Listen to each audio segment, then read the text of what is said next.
Assalamualaikum warahmatullahi wabarakatuh. Waalaikumsalam warahmatullahi wabarakatuh. Kami Kami mewakili dari pendakwah Aceh Muda. dari pendakwah Aceh Muda.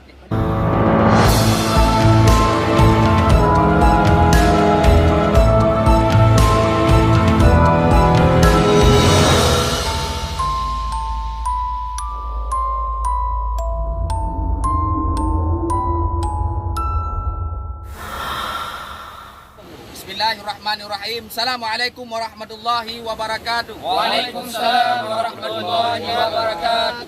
Kami mewakili pendakwah muda Aceh Pendakwah Muda Aceh siap siap membasmi membasmi tentang pemahaman Wahabi Salafi yang sudah bergentayangan di Nanggro Aceh Darussalam. Dan insyaallah kami siap untuk memberantasinya dan untuk membasminya. Takbir. Allahu Akbar. Assalamualaikum warahmatullahi wabarakatuh. Waalaikumsalam warahmatullahi wabarakatuh.